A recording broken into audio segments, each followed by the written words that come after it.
Welcome to the Brookings discussion on the President's budget, which came out yesterday, and more generally the federal budget situation, which is more or less desperate. That's one word.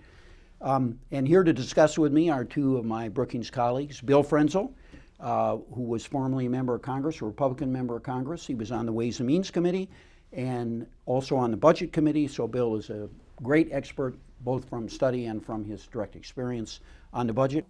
Well, hello, Ron. I'm glad to be with you today and with some very consistent, thoughtful budget analysts. And Belle Sawhill, my colleague who runs the Center on Children and Families here at Brookings with me and is a senior fellow here at Brookings. Good morning, Ron. I'm looking forward to this chat. And Belle was in the Clinton administration. That would make her a Democrat, I believe. And she was in the Office of Management and Budget, so she has a lot of experience with the budget. And I don't know much, but I'm here to moderate, so I'll just give opinions. Let's start with this, my first opinion. The President actually showed some courage for the first time, I think, in any of his budgets. And I say that because he restored a lot of military spending, because depending on how you look at it, his revenue increases are moderate or modest. Anything above $1 for Republicans is probably too much, and most of all, because he has a proposal to actually reduce spending on Social Security, which is really amazing, and he's already gotten a lot of criticism, and some of it nasty, from the left. So do you agree? If I could start, I will totally agree with what you just said. I think it was a very courageous budget. It is making everybody angry. All of his allies on the left are up in arms about the proposal to slow the growth of Social Security by adopting a new inflation formula. He also, by the way, hits Medicare by beginning to means test premiums for wealthier beneficiaries. And that kicks in slowly over time, but in the second decade, if it were to go into effect, it saves $1 trillion in Medicare alone. So I think there's just a lot of courage here. Of course, on the right, he's taking heat because he does have revenues in the package, and they don't like revenues at all, any kind, any amount. So Bill, you're a Republican. You were on the Ways and Means Committee. What do you think Republicans are going to say about this? As a Republican, I think the budget is inadequate because it doesn't make enough of the cuts to take us where I want us to go in the decade. But as both of you have suggested, I feel very strongly that this is a great act of leadership on his part, and really sort of the first indication that he wants to grapple with the deficit in a serious way. Almost more importantly, it now puts the ball in the Republicans' court. He's shown something, and they're going to have to put something on the table. They may, or they may not. But it's a great start for him, and I think just a superior effort compared to the first term. Let's talk about Republicans and their response. So the President has put some real proposals on the table to cut, as Belle pointed out, Medicare spending. And to actually change Social Security as well to the programs that the Democrats have protected the most ferociously over the years. How are Republicans going to respond? Do you think there's a chance that, given the recent past and the objection to taxes and the Speaker Boehner's repeated statement that we already increase revenues, the President got his revenue increases, no more. Is there room for give here on the part of Republicans? My guess is that there is some room. It may be that the Republicans will be adamant, but on the other hand, some of the Democrats are adamant too, the people who are cursing out the President for making cuts in entitlements. And that's another thing his budget did, was reveal that the extremists on both sides are a real detriment to trying to get some kind of a good bargain here. But I think it's a great start. The Republicans ought to respond. I think there's more prospects in the Senate for a statesman-like response. Mm-hmm.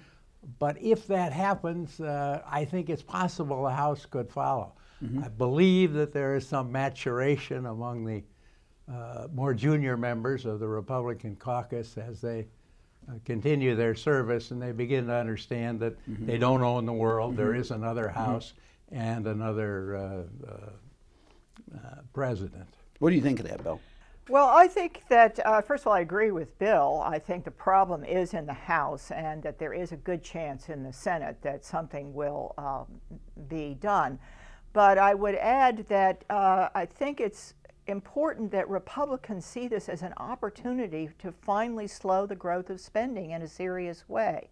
If that's what they're concerned about, as opposed to just winning political points and winning elections, they will accept this offer, because what's in the president's budget is virtually the same as what Boehner offered back in January.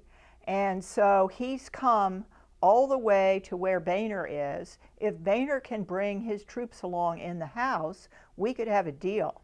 I might just say a word about the numbers here, because there will be a debate about, is this enough or too much or whatever. The budget cuts $1.8 trillion.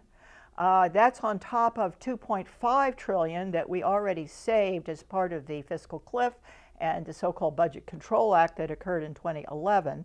So if you add them together and get the interest savings, it's about 4.3 trillion or so, and that's as big as Simpson Bowles or anything else. There's a little double counting. Maybe well, so, but let's give there's some context to this. Yeah.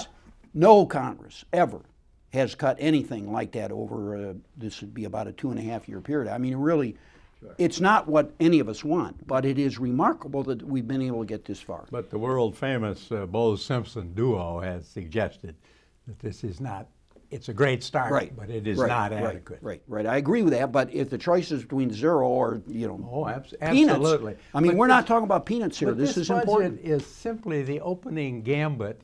I mean, we aren't even in discussion yet. Right. We aren't in negotiation right, yet. It's right, the beginning right. of But of before we getting get to that, together. I want to ask you about that. But before we get to that, let me just make a scenario here and tell me if you think this is realistic. All right. So the Senate, normally the House would go first, but let's say the Senate acts and they pass it with, let's say, 75 votes, which means a lot of Republican votes. Close to half of the Republicans, maybe even more, would vote for the package. And now it goes over to the House. So in addition to the president's, there's going to be a lot of credit to the president. There are going to be lots of editorials. David Brooks, I bet you Nichols is going to have a nice editorial about the president, how reasonable he is and so forth. So he's going to get very good press. And then a majority or close to it of Senate Republicans vote yes. Now it comes over to the House. Under that scenario, all Boehner has to do is produce 35 or so votes for it. I'm going to come back to that in a minute because maybe they'll lose some Democrats. But do you think that that's plausible? Are there 30, 35, 40 votes in the House? Oh, I'm sure of that. But the scenario may not work out. When you're building a house of cards like this, one sneeze and they all fall down. Right. And could work in either body.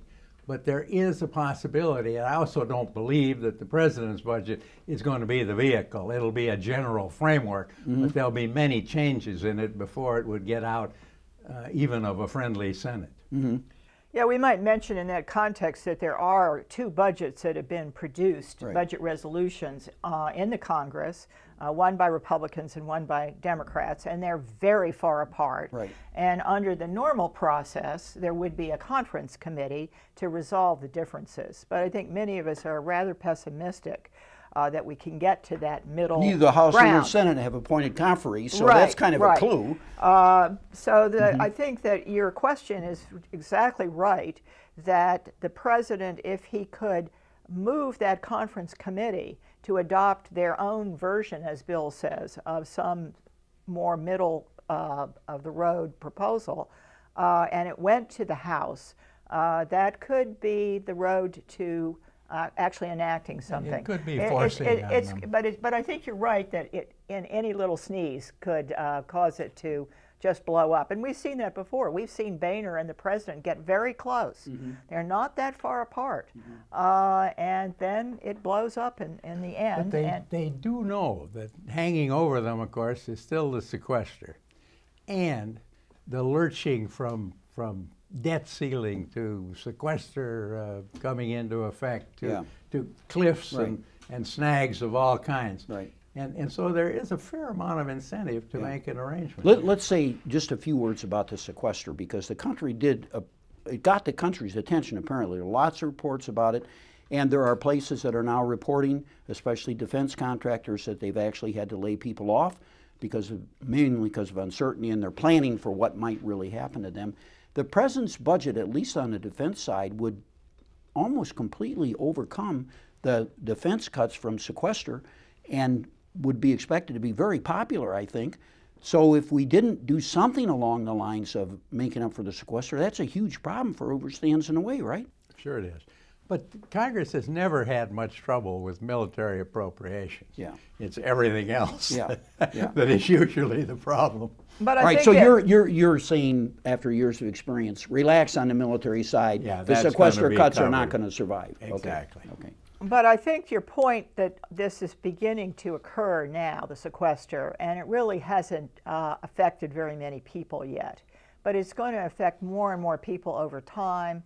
It's going to become visible. There are going to be stories in the press. There's going to be public outcry about the fact of they're standing in long lines at airports, or their small airport in their local area is closed down, or they can't go to the cancer clinic, or whatever, that food safety is beginning to be affected, whatever it is.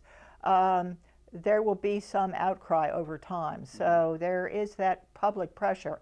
And I think the president right now is doing a combination of what I would call an inside game and an outside game. The inside game with the Congress is the one we've all been talking about. The outside game is to convince the public that he has a more reasonable position on these issues, that he's the one who has the balanced package than either his friends on the left or his opposition on the right. And on that very point, the polls have consistently shown for quite some time now that the public, when asked about the two parties, they think Republicans have been intransigent and less willing to cooperate and to compromise than the Democrats.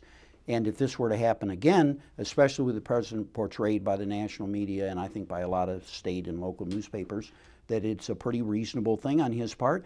And the left is making him look very good because they're criticizing him. When you get your own guys to criticize you, you're doing something good. So the Republicans have some pressure on them. Yeah, no question And about do you think that. this will affect they're their looking votes? at an election a year and a half from now in which they think, a reasonable chance to take over the Senate. Right. If they look recalcitrant, adamant, whatever, that chance goes out the window, in my judgment.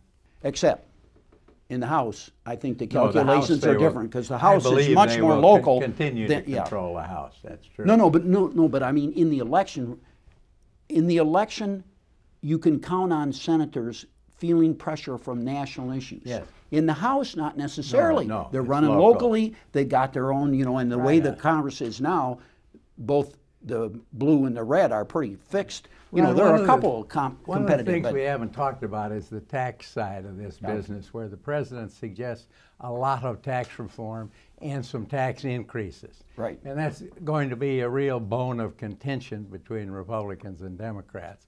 I think both of them would love tax reform, but they want to, whatever tax preferences they eliminate, they would use in different ways. Democrats would like to spend it on good things that they think the Republic needs, and Republicans would like to reduce tax rates because they believe that will stimulate the growth of the economy. And that's going to be head-to-head. It's a huge part of any kind of budget final negotiation. And if they can't come to a tax reform conclusion, they may not be able to put this whole deal together. Bill. The other thing we haven't talked about is the debt ceiling. We've got a new potential crisis facing us in May, or at least this summer. And I think that the president has said very clearly that he will not negotiate on the debt ceiling. He said that last time, though. And I think that you could make an argument, as some of the congressional observers that we were talking to earlier today said, that, and I'm wondering what you think about this, Bill, that the debt ceiling is so radioactive now that the Republicans won't play games with it. What do you think? My judgment is that the Republicans took a kick in the head in 2011 on the debt ceiling, looked like the bad guys. It's becoming a much more modest negotiating asset for the Republicans than they originally thought 2 years ago. And I think as they still looking at that next election, they're going to be very careful about their image as obstructionists over the debt ceiling especially. You know, we'd be remiss if we didn't say one word about some of the very positive things in the president's budget that relate to his base and his constituency. Most prominently, I would mention, and I know you care about this also, Ron, the initiative to make pre-K universal, to pay for it with a tax on cigarettes, which hopefully will reduce youth smoking. I think that's a very important proposal. I'm glad it's in there, whatever happens to it. Me too. So, anybody who's still awake out there, you could tell that this reasonable group could solve the deficit in about 10 minutes if we went in a room and sat down, so it surely follows that the Congress will reach agreement and will solve our deficit crisis this year. Of course, as long as we've predicted it. Yeah. Amen.